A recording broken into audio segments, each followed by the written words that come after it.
o'clock, are you? Home time.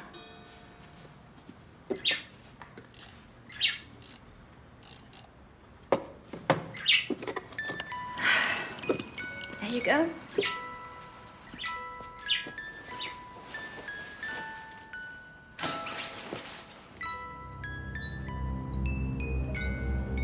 Are you?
Morning, Dot. Morning, miss. Didn't you used to know the editors at the Women's Choice magazine? What do you mean, used to? I just heard the news on the wireless. Miss Lavender has died. Oh, dear. When? This morning, they said. And all her wonderful stories. Now we'll never know if Hilda and the Blue Fairies were rescued from Marvin. Marvin who? Marvin the malevolent monitor lizard.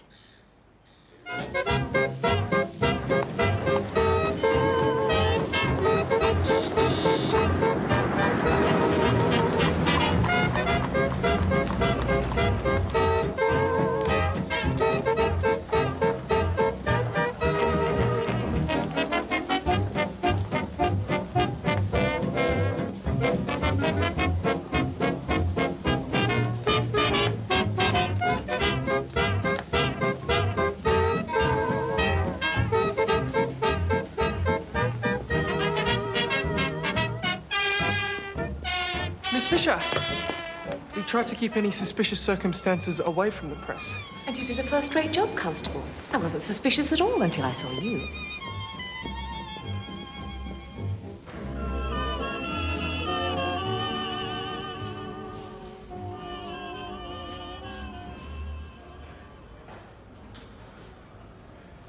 Hello, Jack. Sorry, sir. Phryne, how appalling this all is. I'm so sorry. I only just heard. What happened? If you'd both like to vacate this office, we might find out. Now, please. If I could just have a quick look around. Not yet, Miss Charlesworth, please. Ladies.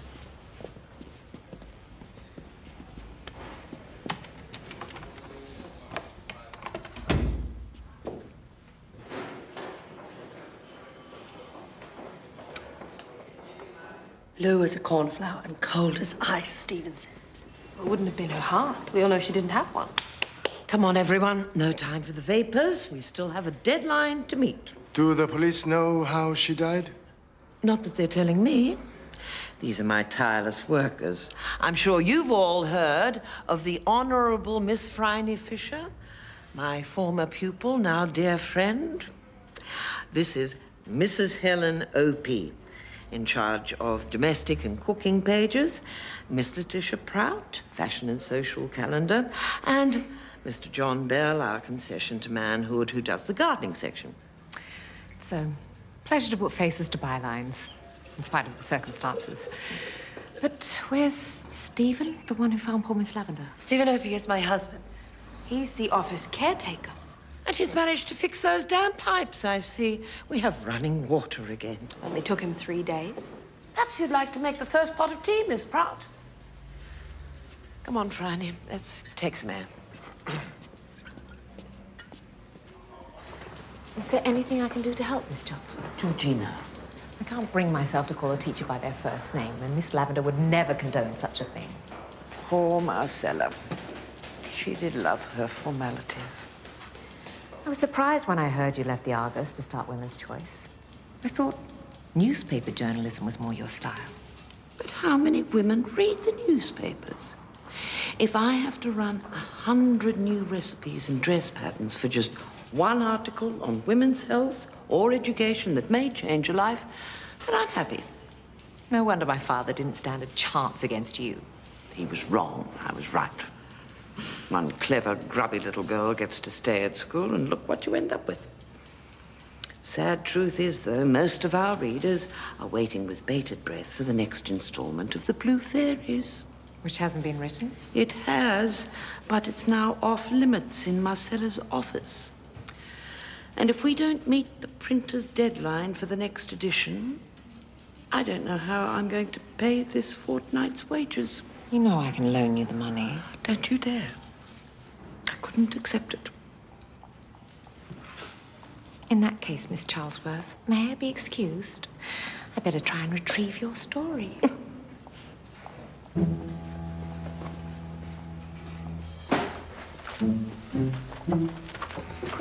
Now tell me, Jack, does that new furrow in your brow have anything to do with kissing me the other night? I didn't kiss you. I was trying to protect you. All in the line of duty. You were looking a gunman in the eye, and I had to distract you. I'm sorry if you think I took a liberty. Jack, you kissed me. Let's call a spade a spade. You kissed me back. And I'm not here to apologize. Then why are you here? I need a favor for Miss Charlesworth. I already asked her. Wait. I promise I won't touch anything.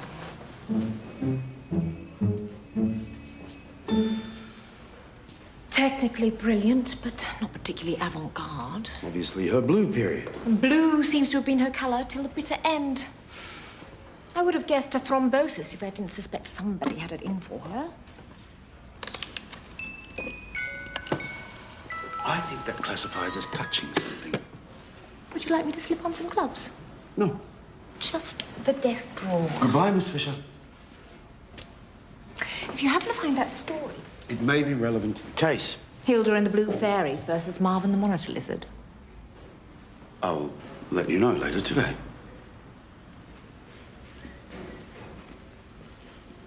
Do you have any idea who might want to hurt Miss Lavender? I don't think this is just about Marcella. There was the brick through the door last night, but we've been harassed before. There was a dead possum dumped on the doorstep. A prank phone call and another break-in or two. Did you report them to the police? Mindless vandalism, they called it. But I wasn't convinced. A bunch of women with opinions. Not everyone likes that. No. It may sound fanciful, but I'm convinced someone has it in for the magazine. Then I'll make it my business to help find out who.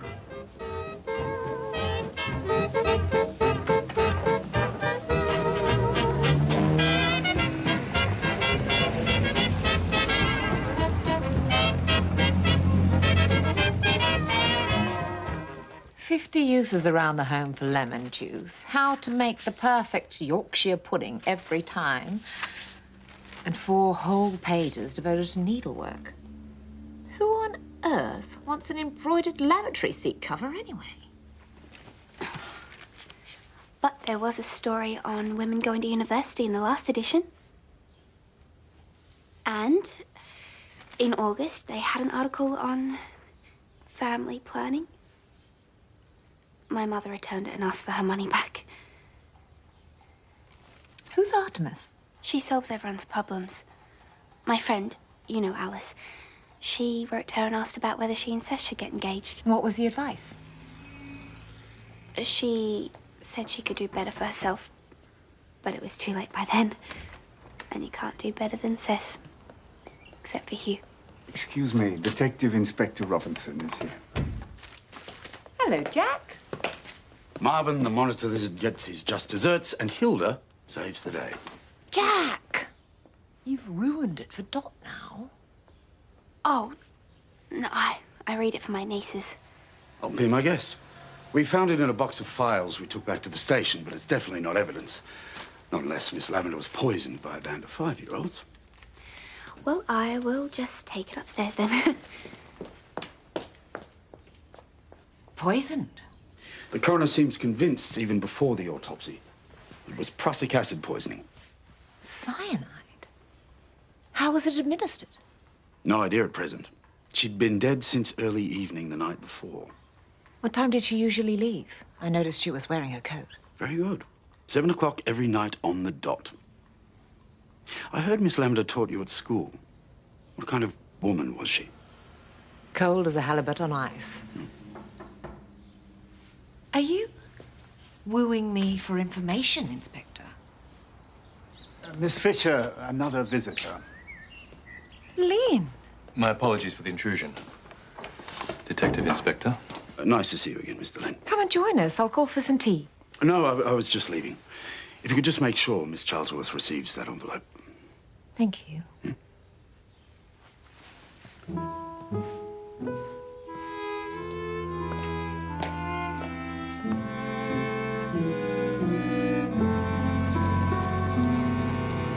I'm not surprised about Miss Lavender. The old chap made more enemies in a month than Genghis Khan in a lifetime. Any chance of joining you on police rounds? I'd kill to come along. No need for that, Miss Proud. And I'm in no doubt of your enthusiasm. We found this in Miss Lavender's files. It's only a carbon copy, but I'm sure you've seen the original. It's a letter of warning addressed to you. Please, come in.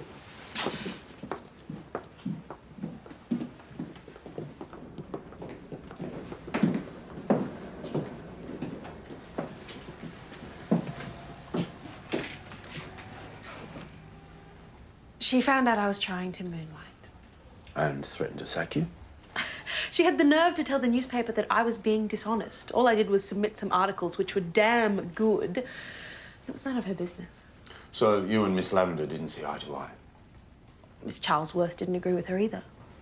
You should have heard their rows. Miss C's a serious journalist, started at the Argus. Now that she's the boss, I'm sure things will change for the better. I've missed you, Silver Lady. Likewise, beautiful man.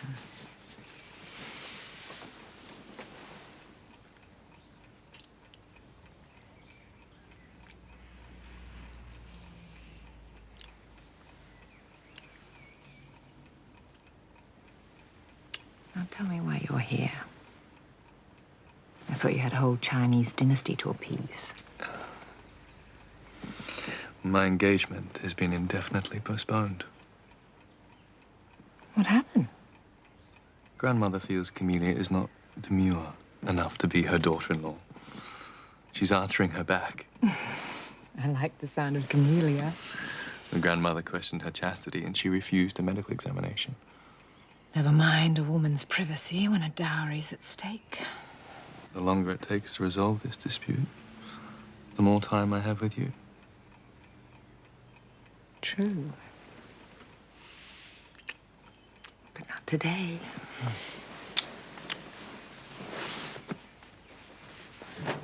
So, Mr. Opie, you found Miss Lavender dead at 6 o'clock that morning? Well, I fixed the pipes before I went upstairs. See, we'd been without running water in the building for a couple of days. I saw the smashed window from the outside first, and when I went upstairs, I saw that slogan on the wall. I checked the office, but Miss Lavender's door was locked, so I used my master key. Right. So what time did you leave? I caught a cab around 6. I promised Stephen I'd be home at 6:30. My wife got home a bit after 7, I think. She shouldn't be putting in such long hours on a job like that. Helen tends to lose track of time when she's working back. You live in Richmond. You allowed half an hour for a 5-minute trip? Just as well I did. There was a traffic hold-up. The tram became unhooked. But Miss Lavender was still there, though. She's always the last to leave, just to make the rest of us feel guilty. So you were the last person to see Miss Lavender alive when you left work that evening? It seems that way.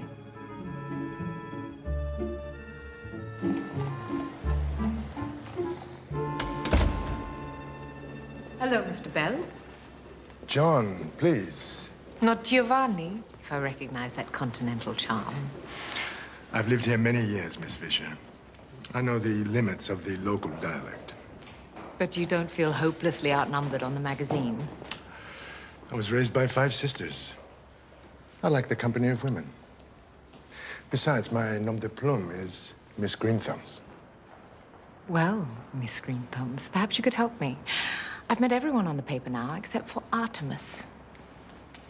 Whose nom de plume is that? I'm forbidden to tell you. Really? Really.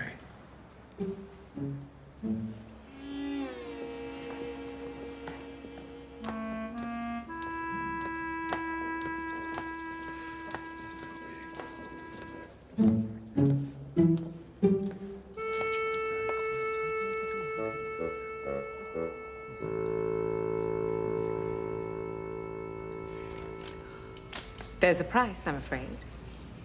Who's Artemis, your agony aunt?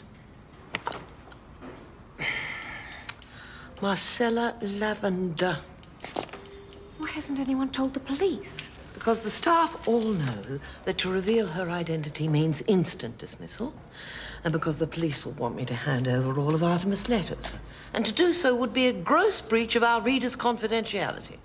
Has it occurred to you that one of those letter writers could be disgruntled enough to be a cold-blooded murderer?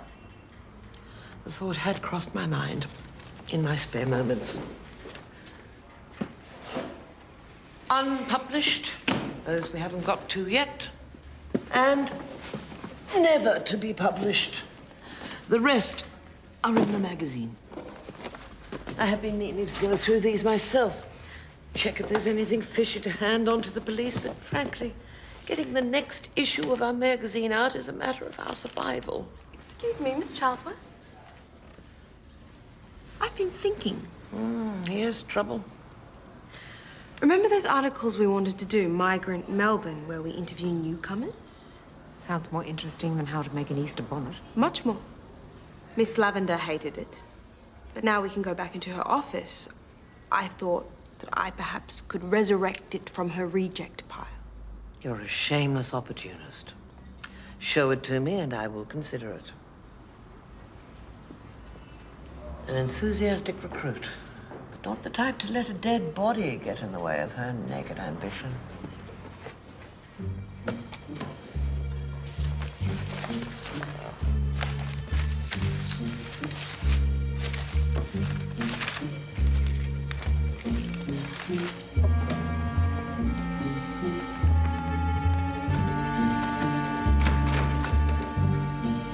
Such a pretty color.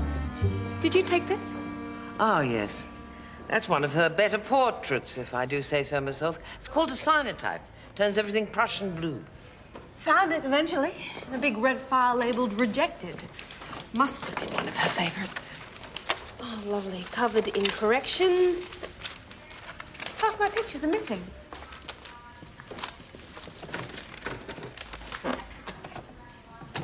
Brilliant. Jammed again. Where is Mr. Opie when you need him? He does have other officers to service, you know. Mr. Bell, could you? Pretty please. Why do you think I can fix it? You fixed Miss Lavender's music box. No, I'll never get this obituary done with everything else on my plate. Perhaps you could entrust the Artemis letters to me. I know someone absolutely perfect for the job. Phryne, would you? I don't think I could bear to wade through all that heartache right now.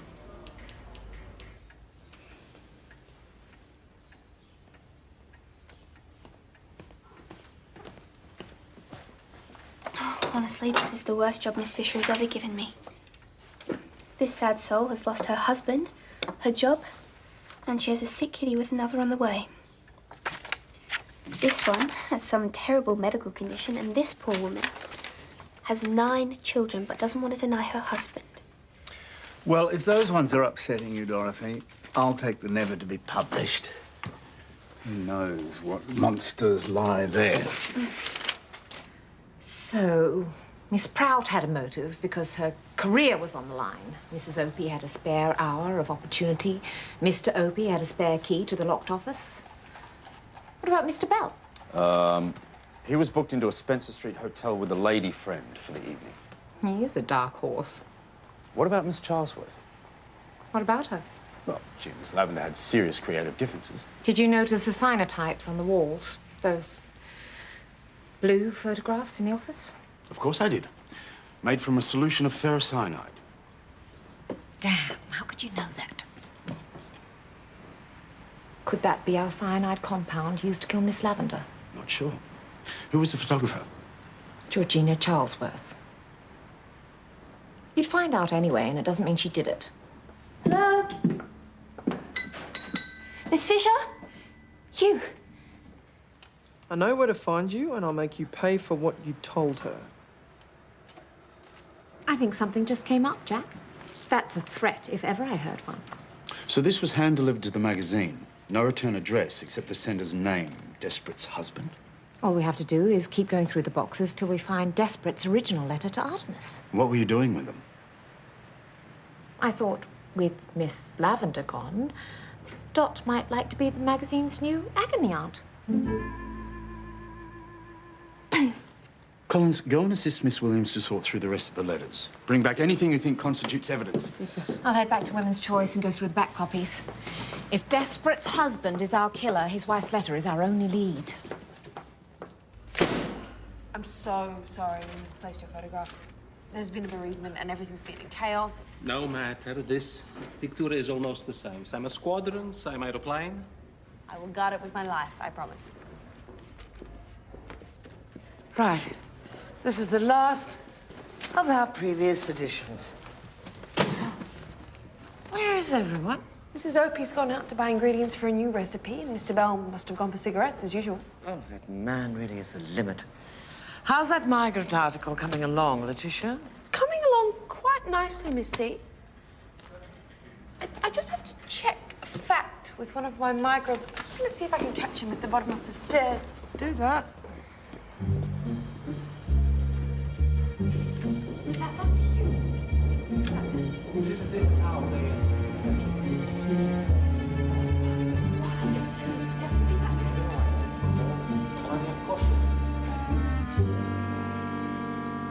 Dottie, do you think you're the right person to give this kind of advice? Maybe they need someone with more experience. Miss Phryne wouldn't have suggested me if she didn't think I could do the job. Besides, all these people need is some common sense advice and some kind words.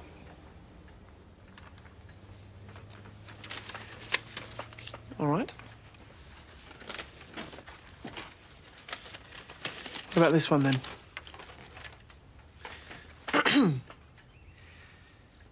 Dear Artemis, I've been going out with the most wonderful girl for nearly 6 months now to the pictures and dancing and on walks.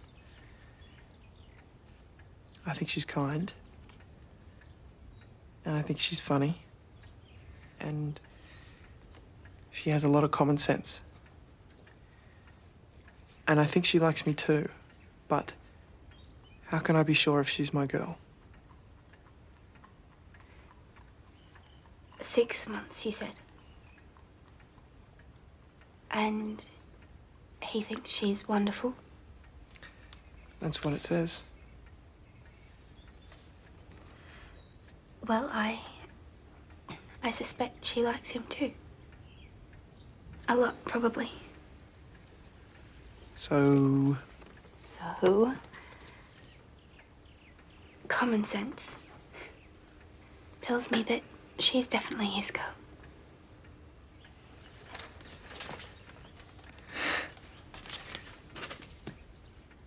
Well, thank you, troops, for an heroic effort today. With a good wind behind us, we may just make the printers. I hope so. I only have one more recipe to go. Miss Letitia Prout? Yes, my migrant Melbourne articles will be on your desk at 9 a.m. sharp. Feel free to take anything you want, Phryne. I'm just going to lock Miss Lavender's office. Of course, I'll come back tomorrow.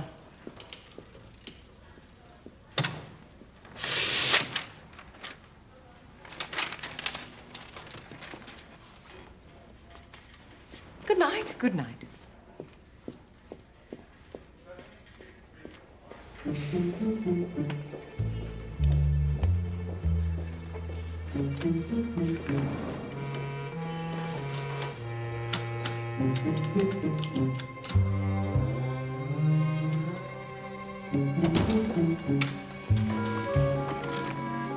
Oh, look at that. I do admire the girl's pluck. She has no sense of order whatsoever. Come in. Mr. Lin to see you urgently, miss. Lin, what's the matter? What's... Phryne Fisher, may I present Miss Camellia Liu? I'm honored to meet you, Camellia. She knows no English, but I have a problem I need to discuss with you privately. Mr. Butler, perhaps you could show Camellia through to the dining room and offer her some tea? Yes, miss.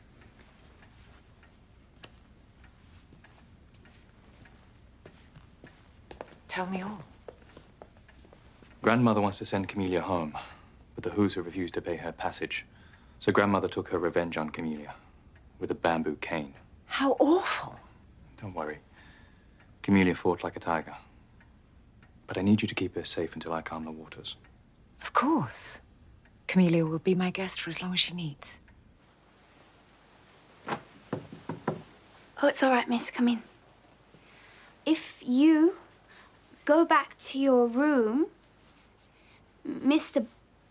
Butler will bring you your things. 谢谢. Good night, Camellia. She's had a good soak in the bath. Lin's gone home for the evening. He'll call on Camellia tomorrow. She left this downstairs. I wonder if that's her wedding dress. Quite probably. Such a shame she won't get to wear it.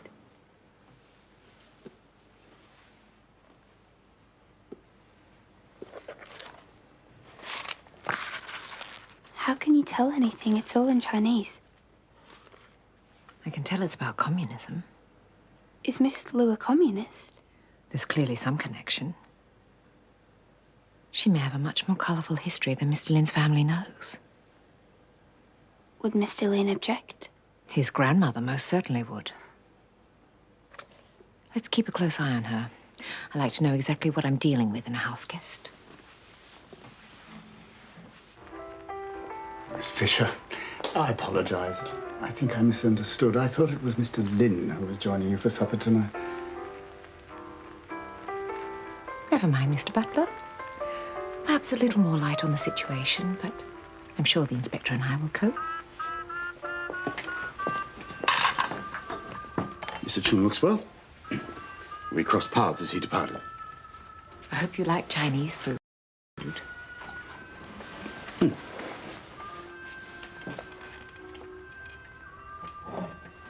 Is that better? Miss Prout is behaving very oddly. I'm not sure what it has to do with Miss Lavender's death yet, but...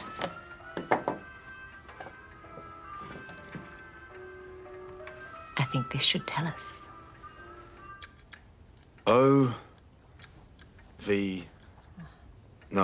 U.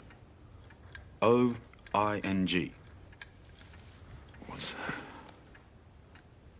It's a sign for pounds. I know what you did. I will expose you. Bring...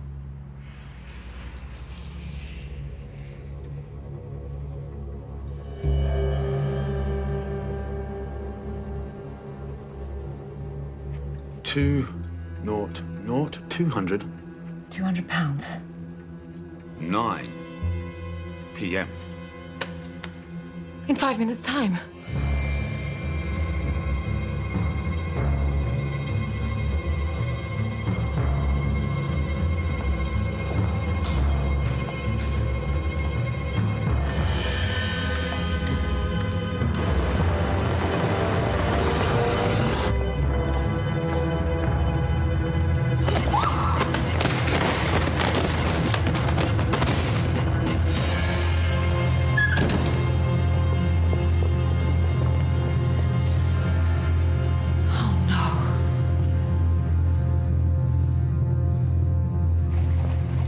believe it. Poor Letitia. Should I notify her family? No, they've been notified. The man Miss Prout arranged to meet last night. Could it be the same man I saw her with in the office yesterday and then later downstairs? I can't imagine he'd return to the scene of the crime, assuming he murdered Miss Lavender as well. It's too coincidental. He must be connected. He gave her a photograph for the article she was working on. Hello. Which has disappeared. Inspector, a Constable Collins on my telephone for you. Since I had the new bub, I can hardly rise from my bed. The children look up to me and I feel nothing except a hopeless failure. I can't help thinking they would all be better off without me, and I should just walk out the door. I'm sure she felt worse after she read what Artemis had to say. I found her reply after you phoned Dot, published 2 weeks later. Dear Desperate, slothfulness demonstrates weakness of character. Shake off your malaise with housework in a strict routine to serve the needs of your husband and children, and you will have no time to wallow in self-pity. Do you think the husband's our man? If his wife left him and he blamed the advice. Is there an address on that envelope? Bring the car around, Constable.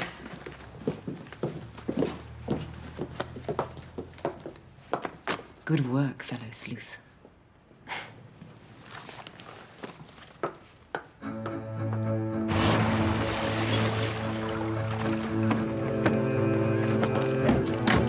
Go around the back way, Collins. Be careful. There might be children in the house. Yes, sir.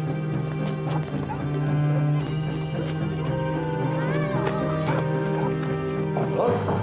Anyone there?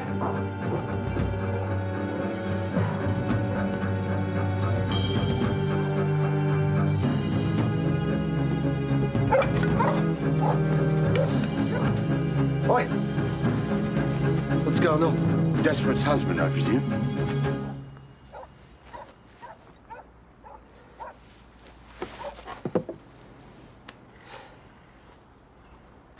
When did it happen? She left the children with the neighbours. Caught a bus to Rye. It was about a week ago. The day it happened, someone saw her walking on the cliffs just before she Police said it took all day to recover her body and track me down. So where were you that night?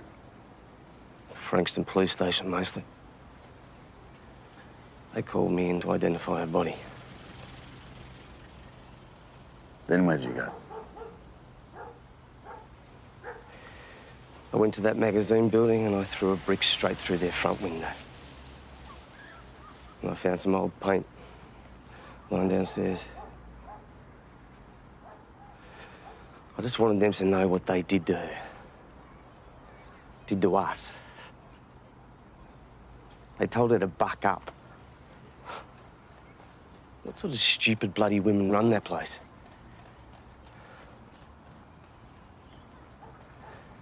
And last night? Where were you? Here. I haven't left this house since the day my wife died. The children?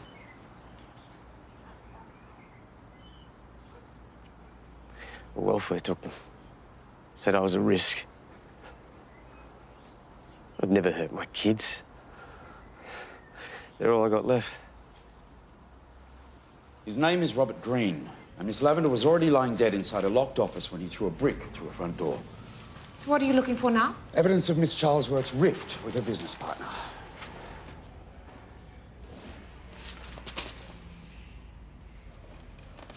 Uh-huh.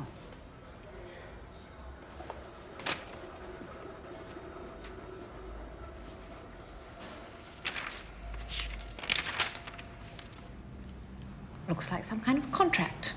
Offering Miss Lavender a new position with them to oversee the publication of her entire body of work. I'm sure she had all kinds of offers. Signed the week before she died.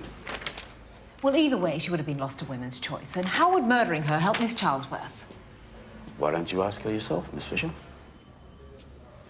In the event of either partner dying, the other partner becomes sole owner of women's choice.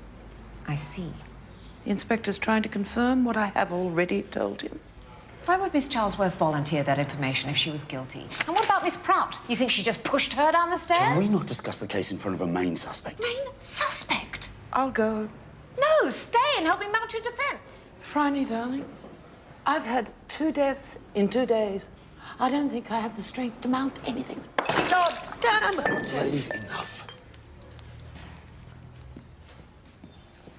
Miss Charlesworth may have had the motive and the means, but she did not kill Miss Lavender. That's clean water. What's your point? How could Miss Lavender have a jar of clean water in her office if the pipes had been broken for days? And weren't fixed until the morning after she died.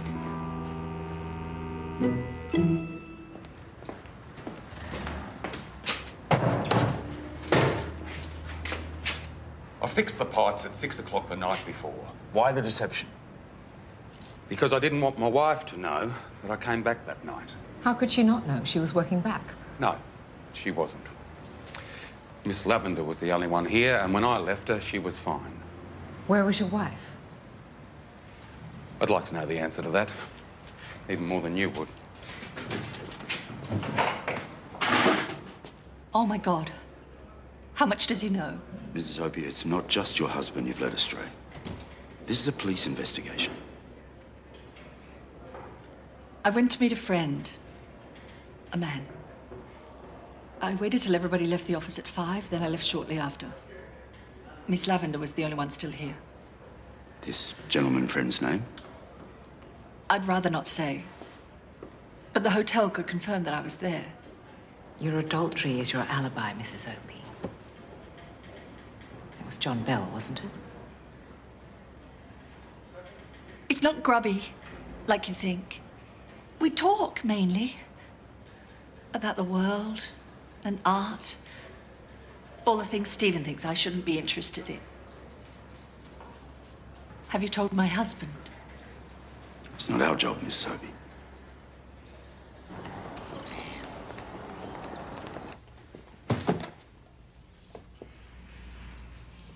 You dropped one.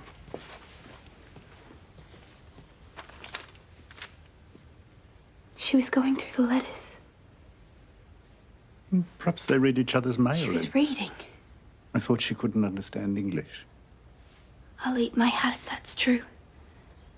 Mrs. Opie and Mr. Bell provide each other with an alibi. And what about Mr. Opie? His first instinct was to lie. He has no one to support his alibi that night, and he has ample opportunity. Just short on motive. Maybe he wanted to sabotage women's choice by killing Miss Lavender to get his wife to come home and cook dinner more often. Some men will do anything for a hot meal. Excuse me, Miss Fisher.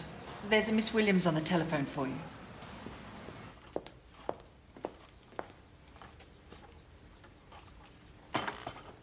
Lovely, thank you, Dot. I think it's time you leveled with us, Camellia. Your English is far better than you would have us believe. Your reading material suggests an educated woman. And you seem to be able to hold your own with Granny Lin in a way that deeply impresses me.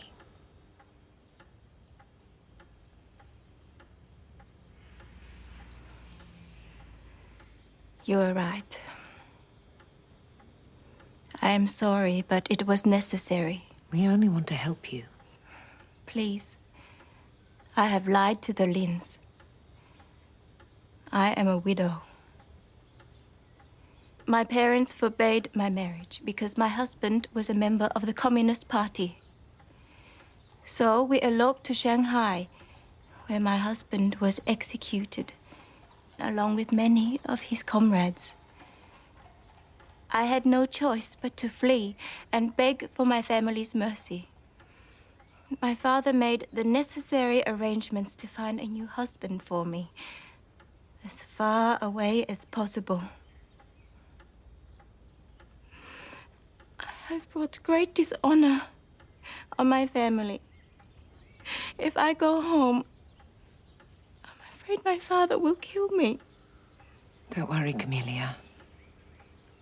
We will find a solution.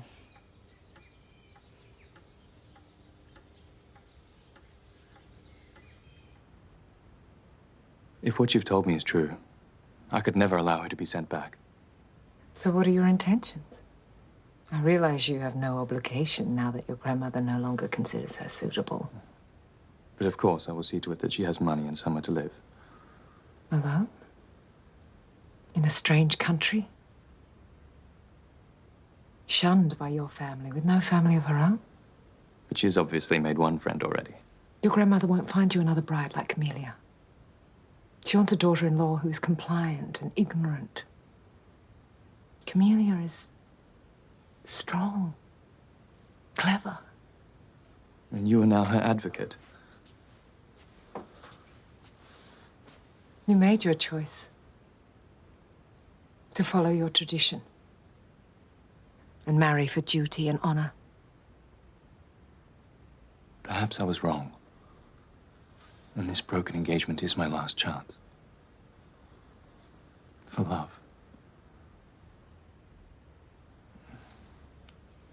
Come out with me tonight. To Chinatown.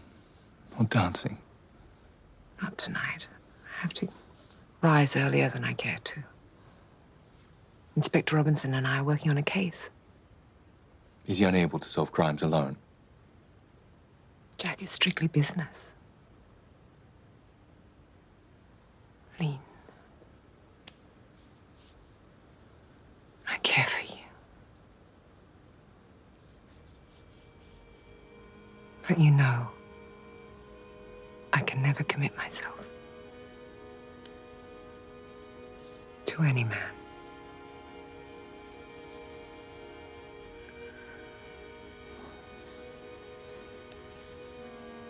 I know.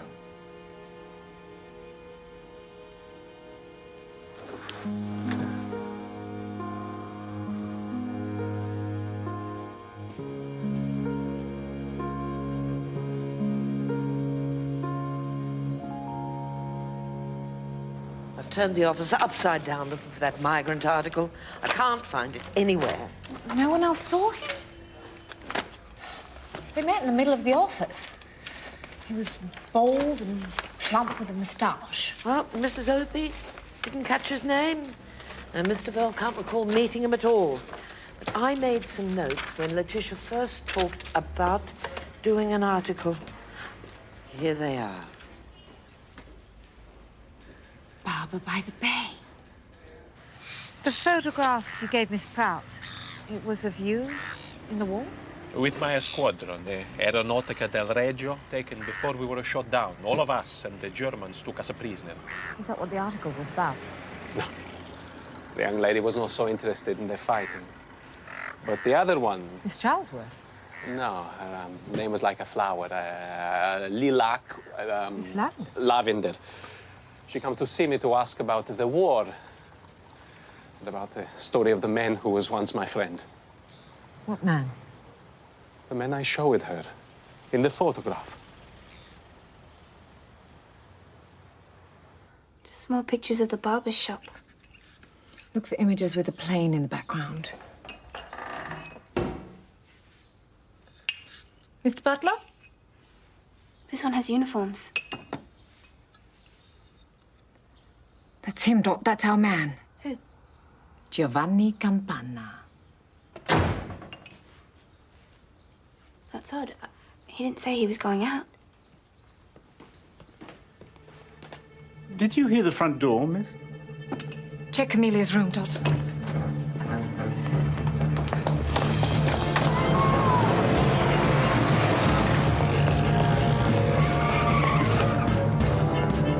A Studebaker.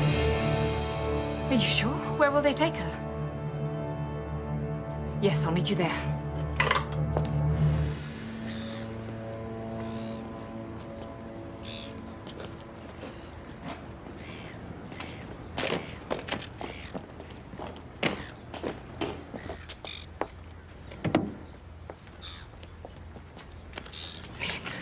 There's a boat to China at midnight. I recognize the two men at the far shed. Camellia must be in there. Did you come armed? Please. These men are my cousins. All right. You create a diversion while I slip inside. Ready?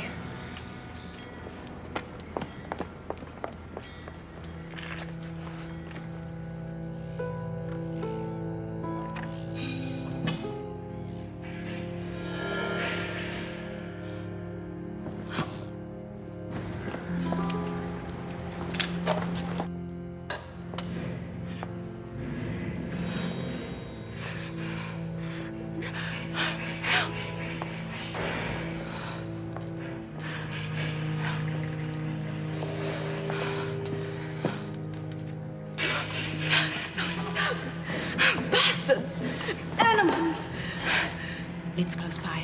There's two of us. Time to fight like a tiger.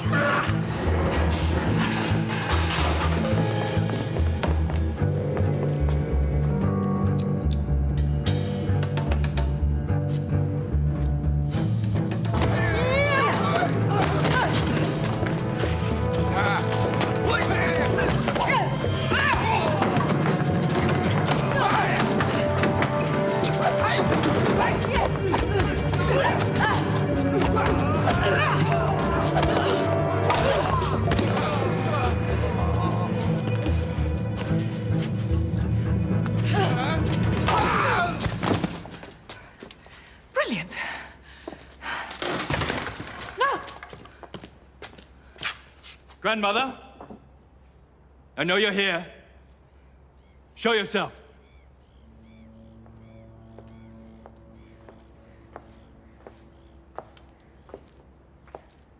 This ends now.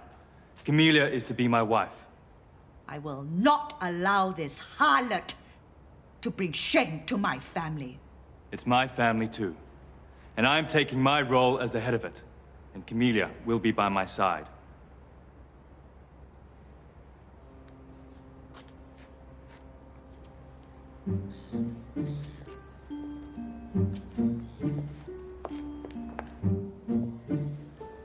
Sorry. You're going to demand a denouement, Miss Fisher.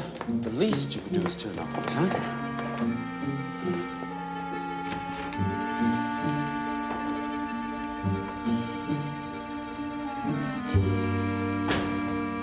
What is all this about, Detective Inspector? John Bell, you're under arrest for the murders of Miss Marcella Lavender and Miss Letitia Prout. What? Mr. Bell, do you deny it? Well, of course I deny it. What possible motive could he have for murdering Miss Lavender and Letitia Prout? Miss Fisher, perhaps you'd like to begin. The name, Giovanni Campana. Miss Charlesworth, you have a smattering of Italian. How would that translate into English? Oh, well, Giovanni is John, and it's John Bell, isn't it? That's right. Interesting, because Giovanni Campana is a traitor. He spied for the Germans and was responsible for hundreds of Italian pilots being shot down in flames over the Austrian Alps. But this can't be true. You led us to believe that you were brought here as a child. If he hadn't fled Italy, he'd have been tried for treason and probably shot. These are all lies. I can assure you, Mr. Bell, we can prove it. The Italian embassy has been quite helpful. And what has this to do with Marcella and Letitia? Meticulous Miss Lavender found the photograph of John Bell in uniform that Miss Prout missed in her Migrant Melbourne article. Miss Prout only noticed the familiar face later when her Italian barber friend gave her a better photograph to replace the one that mysteriously disappeared. Why didn't either of them go directly to the police? Miss Prout attempted blackmail instead and ended up at the bottom of the stairwell. But Marcella would never stoop to such immoral behavior. I suspect she gave him advice, as usual, and hoped he'd do the noble thing and turn himself in. She appealed to his better nature, but he didn't have one. No, he was with me. He couldn't have killed Miss Lavender. Stop! Oh, Stephen! Wait! No. In a way you don't understand! Take it easy. I'm sorry, Stephen. Thank you, Collins. Mr. Campana was a pilot. All pilots were given cyanide capsules to take in case of capture. You decided to save your bitter pill for a rainy day. But the problem was how to administer it without being connected to the crime. Then, opportunity presented itself in the form of Miss Lavender's broken music box. Because, as he obviously knew, cyanide mixed with an acid gives off deadly fumes and turns everything it touches into a lovely shade of blue.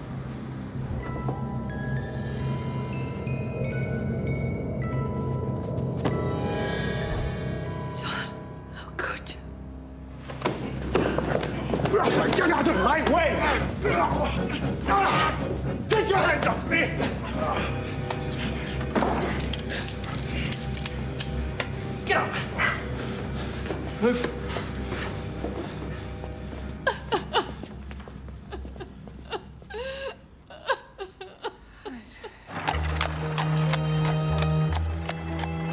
chin up just a fraction.